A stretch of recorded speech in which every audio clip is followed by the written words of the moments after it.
Salut tout le monde, c'est Rick. Pour inaugurer ma nouvelle émission littéraire, je reçois ce soir Kofi G pour la sortie de son premier roman intitulé Rêver, c'est déjà ça, aux éditions Baudelaire. Un roman que l'on peut qualifier littéralement d'ovni. Mais avant d'aller plus loin dans la découverte, je vous propose de vous présenter son auteur, Kofi G.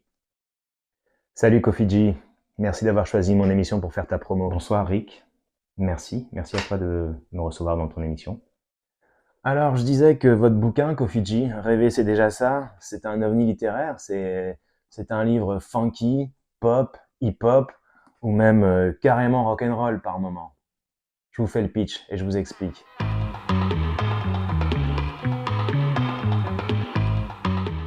Alors, le pitch, ça donne quoi? À l'aube des années 90, Frédéric, jeune garçon métis, grandissant paisiblement dans son quartier résidentiel d'Abidjan, se retrouve, suite à une insurrection populaire, subitement catapulté en France, à 13 ans, pour y poursuivre ses études. Alors qu'il s'attendait à une simple année de transition, il réalise qu'il a été parachuté pour une durée indéterminée avec son frère aîné, au milieu de ses contemporains français, dont il s'aperçoit très vite qu'à part la langue, il ignore quasiment tout de la culture et des mœurs. Commence alors pour lui une véritable partie de jeux vidéo, façon Super Mario, au cours de laquelle il va devoir développer de nouveaux skills pour s'adapter à ce nouvel environnement, aussi changeant que la plateforme du célèbre jeu. S'il veut se faire une place de choix dans cette société qui ne l'attendait pas, il va devoir promptement basculer de l'enfance à l'âge adulte. D'aventure en mésaventure, d'épisodes banals en événements extraordinaires de son nouveau quotidien, il avance avec candeur, détermination et un brin de fatalisme sur ce chemin de vie haletant qu'il envisage comme une perpétuelle course à la réussite, mission dont il se sent investi par ses parents restés au pays avec son petit frère. C'est donc le pitch de Rêver, c'est déjà ça. Alors, pour mieux découvrir l'œuvre Rêver, c'est déjà ça et son auteur Kofi G, je te propose qu'on lance sans plus attendre notre interview. Est-ce que tu es prêt? Je suis prêt. D'accord. Alors c'est parti. Je suis Rick Je suis Kofi et G. c'est le moment de l'interview Interview, double double jeu. jeu. Magnéto Fred.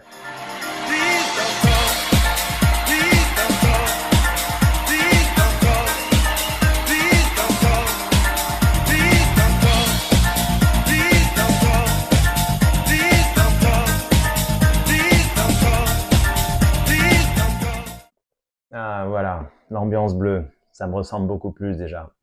Alors Kofi G, pardon. Avant de parler du bouquin en lui-même, j'ai envie de te poser une première question. Comment t'es venue l'envie d'écrire? À vrai dire, comment me vient l'envie d'écrire, j'étais parti en séminaire professionnel aux États-Unis, donc à Miami, en Floride, quelques semaines avant le confinement, quelques jours même avant le confinement dû à la pandémie. Et en rentrant, une semaine plus tard, je me retrouve confiné et je m'aperçois que, alors j'ai beaucoup déménagé dans ma vie, hein, je crois que j'ai dû faire une vingtaine de déménagements, et le dernier à cette époque-là datait de 3 ans auparavant, et il y avait encore des cartons que je n'avais pas défaits. Et je me rends compte qu'il y a des cartons qui sont là dans mes placards, je décide de les défaire, et je tombe sur un iPod, d'ailleurs je l'ai amené là, d'accord. Je tombe sur cet iPod en fait, tout simplement, et je me mets à écouter les playlists qu'il y a dessus. Ça me rappelle des souvenirs. Du coup, je défais également les cartons dans lesquels il y a les albums photos. Ça me remémore plein de souvenirs, plein de sensations, plein d'émotions. Et je décide de les coucher sur papier, enfin pas vraiment sur papier, mais sur ordinateur. Et ça part de là, en fait. Rêver, c'est déjà ça. Ok, très bien. Et alors pourquoi ce titre Rêver, c'est déjà ça? C'est une bonne question. Au départ, le bouquin, je voulais l'appeler Avec ma Bible et mon pipeau, en référence ou en pied de nez, une expression plus triviale que nous connaissons tous. Et un soir, je suis en train d'écrire, je pense que ça doit être 2-3 heures du matin, et sur mon enceinte, il y a la chanson de Souchon qui passe, donc Rêver, c'est déjà ça. J'avais dû mettre une playlist des années 93-94. La chanson passe, et je sais pas si tu te rappelles du clip, je sais pas si tu le visualises. Ah si, je me rappelle très bien du clip. Et on voit un Africain en djellaba qui déambule dans les rues de Paris et qui regarde en l'air. Si, je me rappelle très bien. En entendant cette chanson, je m'aperçois que moi-même, je suis un exilé qui vient d'Afrique et qui porte sur ses épaules la responsabilité des rêves, des certains rêves et une certaine forme de pression aussi, une pression à la réussite matérielle. Et que lorsqu'il arrive en Europe, il est confronté à un décalage manifeste entre les attentes, la représentation qu'il se faisait de la vie en Europe et ce qu'elle est réellement. Voilà. C'est l'histoire d'un exilé qui part avec des idées plein la tête et qui arrive à un endroit et qui est un petit peu désillusionné dans un sens et qui doit faire avec et qui n'a pas le droit à un retour bredouille. Il doit revenir en ayant atteint ses objectifs et en ayant porté les espoirs et les attentes de sa famille. Mais ça n'est pas uniquement un roman sur le thème de l'exil, hein. Il y a des choses très drôles qui sont abordées, des sujets plus graves également, et énormément de choses très légères. Donc ça ressemble à une vie, quoi, à ma vie en l'occurrence. Ouais, et ben alors justement, je sais que j'ai lu le pitch juste avant, mais ça parle de quoi vraiment ce livre? C'est quoi le sujet? Alors, de quoi ça parle ce livre? C'est l'histoire d'un enfant, enfin d'un adolescent plus précisément, qui devient adulte, mais qui sur le chemin, en réalité, il joue aux jeux vidéo grandeur nature. Je ne sais pas si tu connais Super Mario, probablement. Tu vois cette histoire de ce petit bonhomme qui saute de plateforme en plateforme, de brique en brique. Et quand tu joues à ce jeu, tu es à l'affût parce que tu ne sais jamais d'où va venir la brique suivante. Et évidemment, des fois, tu perds et tu recommences jusqu'à ce que tu gagnes. Le point, c'est qu'au début, l'excitation que tu as parce que tu ne sais pas d'où viennent les plateformes, plus tu joues, plus tu as l'habitude et plus tu sais d'où elles viennent. Alors évidemment, tu deviens meilleur, mais en même temps, tu perds une forme d'innocence, une forme de candeur, et ça enlève un petit peu de sel de ta vie. C'est cette dichotomie en fait que raconte ce bouquin entre l'apprentissage, qui est surprenant et parfois douloureux, ou alors la maturité, qui est certes plus confortable, mais qui est moins excitant. C'est un parcours de vie en fait, qui est raconté un peu à l'africaine, tu sais, à la manière des griots, des contes qui racontent la vie et ses tribulations. La vie familiale, la vie avec les potes, les premiers amours, les débuts de la vie professionnelle également. Ça évoque aussi le thème du désir et de l'ennui, en fait, tu sais. Les choses que tu désires plus que tout, que tu luttes pour obtenir, et quand tu les obtiens, tu commences à t'ennuyer. Alors qu'est-ce que tu fais? Tu les tritures, tu les brises au final, pour finir par les casser, ou alors tu ne les casses pas, mais tu les ranges et tu t'en détournes pour finalement désirer autre chose. Mais souvent, tous ces désirs et ces rêves qu'on pense être les nôtres, bien souvent ne se révèlent être que des injonctions sociales, familiales, conjugales même parfois. Et ce sont ces contradictions de la vie, ces tribulations que je raconte dans Rêver, c'est déjà ça, mais avec une touche africaine, toujours avec de manière ludique, de manière amusante, un peu à la façon donc des contes africains, comme je te disais, ou tout simplement de certains contes philosophiques de Voltaire, par exemple. Voilà, mais de façon un peu plus moderne. L'idée de fond derrière ce roman, c'est que le lecteur ne s'ennuie jamais. Voilà, le fil conducteur, tout le récit est guidé par des sons, par des musiques de l'époque qui, euh, qui vont lui rappeler des souvenirs s'il était né à cette époque et si elles lui sont contemporaines, qui vont lui rappeler des souvenirs, des émotions, des moments de partage. Et si en revanche le lecteur ne connaissait pas, enfin n'est pas de cette époque, il va peut-être découvrir des pépites et qui sait se mettre à les écouter. C'est ça l'idée de fond, de la distraction, une forme d'entertainment dans la lecture du récit. Alors attends, que je te suive bien. Si j'ai bien compris, ce bouquin, ça parle d'enfance, d'adolescence, de choc des cultures, de tribulations amoureuses, professionnelles, le tout saupoudré par une bande-son qui va de Stevie Wonder à Daft Punk en passant par MC Solar. T'as pas un peu peur que ce soit confusing, comme disent les Américains? À qui il s'adresse en réalité ce livre? C'est une excellente question, figure-toi. Ça me rappelle d'ailleurs que j'ai un très bon ami qui, lorsque j'ai évoqué le fait que j'écrivais un roman autobiographique, m'a spontanément répondu, mais ça va intéresser qui ta vie? Et j'avoue que cette question, que je ne m'étais jamais posée avant de commencer l'écriture, m'a beaucoup aidé à améliorer le roman, l'écriture. Ah oui, je vois tout à fait à qui tu fais allusion. Ce bon vieux Marco. Oui, tout à fait. Je vois que tu penses à la bonne personne. Eh bien, figure-toi que justement, ça m'a aidé à me mettre sans arrêt à la place du lecteur, sans pour autant trahir la vision du personnage central de l'histoire. Pour en revenir à ta question initiale, à qui s'adresse ce roman, je l'ai écrit aussi parce que la plupart des parcours de vie se transmettent d'une génération à l'autre par, par les histoires qu'on raconte à ses enfants. Je pense, moi, enfin modestement à mon échelle, avoir eu une jeunesse et un début de vie atypique, avec des anecdotes invraisemblables, parfois surréalistes, truculentes. En tout cas, chaque fois que je les raconte à des personnes que je ne connais pas autour de moi, qui n'ont pas vécu ces anecdotes, ça les laisse incrédules, dubitatifs, et du coup, je me suis dit, tiens, ce qui me paraît à moi banal semble extraordinaire à ces personnes-là. Il y a peut-être un filon, des choses à partager, des choses à transmettre, à raconter, une expérience de vie en fait. Moi, je n'ai pas eu d'enfant.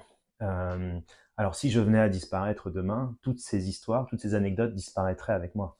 Alors j'ai écrit Rêver, c'est déjà ça, justement pour partager ce parcours de vie, et d'un point de vue philosophique d'une part, mais aussi pragmatique, qui, à mon sens, peut, à défaut d'intéresser profondément, ne serait-ce que distraire en fait le lecteur. Et c'est ça, c'est aussi un des points qui m'a motivé à écrire cet ouvrage. Ce récit s'adresse à des jeunes lecteurs qui peuvent, par exemple, se lancer dans des études ou rentrer dans la vie active et qui se posent des questions sur quel sens donner à tout ça, ou des choix qu'ils vont avoir à faire dans leur vie, donc qui ont envie d'avoir un retour d'expérience d'un grand frère ou d'une personne de la génération d'avant qui a vécu tout ça avant eux et qui partage en fait. Moi j'aurais aimé, quand j'ai été jeune, pouvoir lire tout ce que j'ai écrit. Je pense que ça m'aurait, d'une part d'abord beaucoup amusé, et d'autre part ça m'aurait permis peut-être d'éviter de faire quelques erreurs tout au long de mon parcours. Ça peut aussi intéresser, en toute proportion gardée et en toute modestie, de jeunes parents qui ont des enfants et qui se posent des questions sur quel sens donner à la vie de leurs enfants, quel modèle leur proposer, voilà, tout simplement. Et puis, globalement, je trouve qu'on vit quand même dans une époque où on a tendance à tout uniformiser. Tu n'as qu'à voir les téléphones, on a tous les mêmes aujourd'hui. Les téléphones, la musique, les codes vestimentaires, on écoute à peu près tous la même chose. Et Rêver, c'est déjà ça.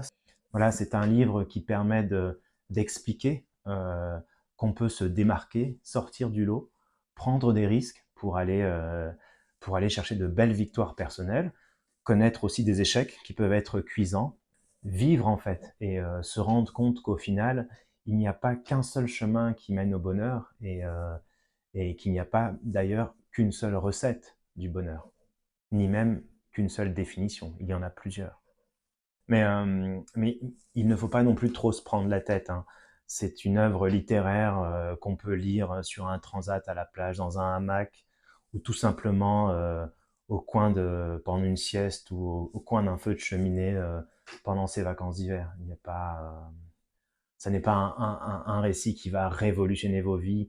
Il n'y a pas l'ambition de traumatiser ou de transformer son lecteur. C'est c'est un bouquin plaisir, un feel-good book, comme on dirait aujourd'hui. Mhm. Mhm. Mhm. On dit souvent qu'un roman autobiographique, c'est une forme de psychothérapie. C'est vrai dans ton cas? Euh, Indéniablement, oui. Oui, parce que tu peux en profiter pour régler tes comptes, justement, ou à l'inverse, prendre du recul sur ta propre existence et comprendre des choses, puis sur l'instant, que tu n'avais pas compris sur l'instant. Mais écrire ce bouquin, ça a surtout été une expérience presque réparatrice.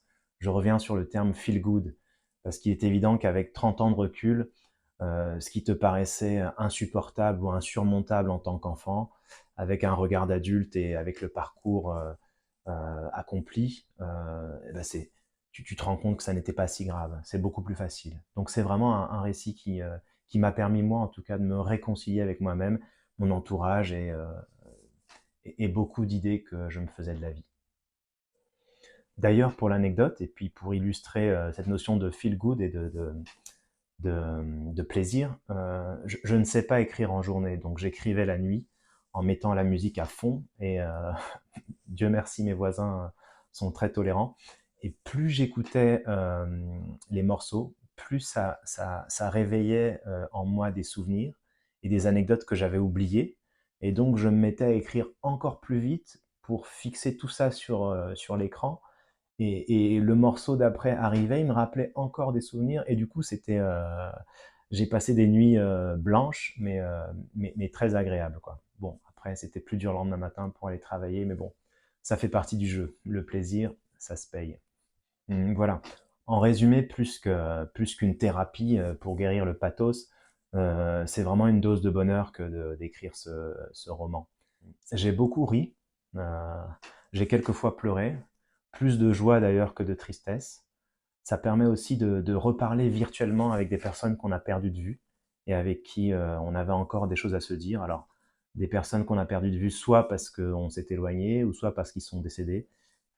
Ça m'a permis de donner vie, une consistance à ces personnages, de les projeter comme ça au gré de l'écriture, comme des hologrammes à travers la pièce, de les incarner, en tout cas de les faire se réincarner, et puis de pouvoir partager ces personnes et ces personnages avec mon lecteur pour leur donner vie, parce que je pense que pour beaucoup d'entre eux que je mentionne dans cet ouvrage, ils méritent en tout cas d'être connus, leur histoire mérite d'être partagée, et, euh, et c'est aussi ça le rôle de ce roman, c'est faire connaître l'histoire de ces personnes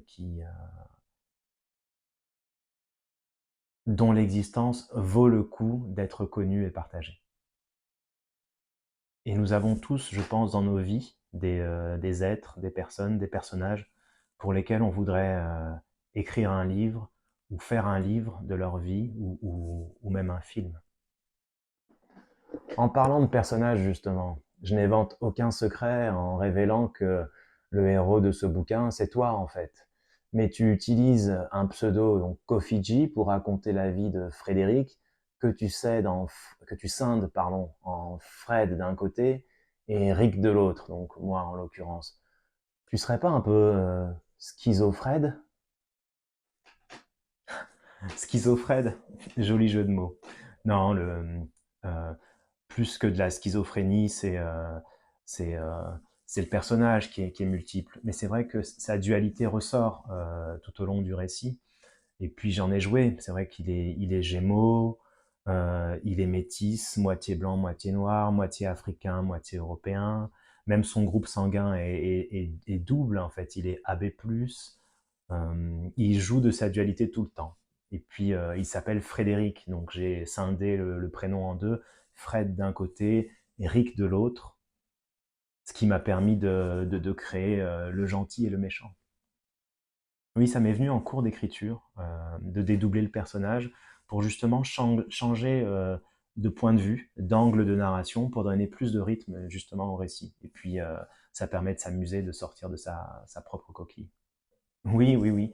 Ça permet de jouer sur la dichotomie entre le personnage gentil, le gentil Fred, qui est bien élevé, bien pensant, bien sage, et puis à côté, l'extraversion totale, le méchant Rick l'affreux, qui justement va être extraverti, sans filtre, qui va en profiter pour dire du mal. C'est aussi une manière pour le narrateur de dire des choses profondes et pas forcément politiquement correctes en les mettant sur le compte du diablotin Rick.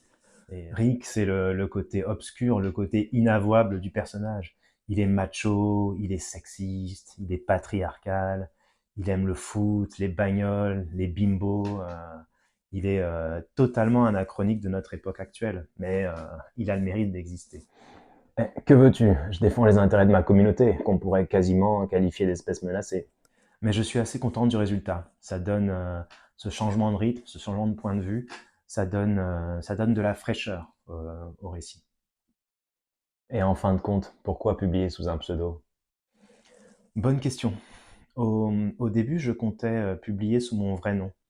Et puis, je me suis aperçu que mon identité inhibait mon style d'écriture. C'est finalement comme au carnaval. Le déguisement désinhibe. Il te permet plus de fantaisie, plus de créativité. il te libère, littéralement.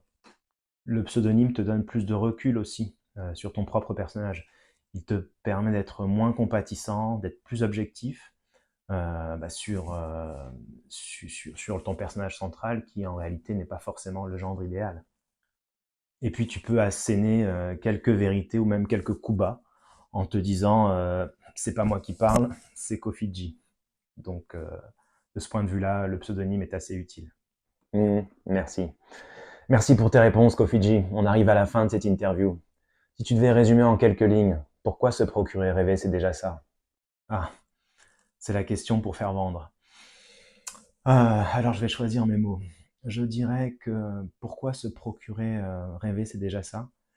Parce que si les lecteurs ressentent ne serait-ce que le quart des émotions et du plaisir que j'ai eu à l'écrire, alors je suis persuadé qu'ils passeront un bon moment. Voilà, c'est la fin de cette interview. Merci à toi d'être venu. Et puis je te dis à bientôt. Merci à toi pour l'invitation. Et puis, de toute manière, je pense qu'on est amené à cohabiter encore quelques temps. Salut tout le monde. Merci, à bientôt. C'est Eric. Au revoir. Et bien voilà, c'est la fin de cette interview de double jeu. Nous recevions Kofidji pour la sortie de son livre Rêver, c'est déjà ça, aux éditions Baudelaire, disponible en librairie, mais également en plateforme de téléchargement, version électronique ou version papier. Je vous mets tous les liens en bas et je vous dis à très bientôt. C'est Eric, à votre service. Salut les graines d'Intello, on se quitte en musique.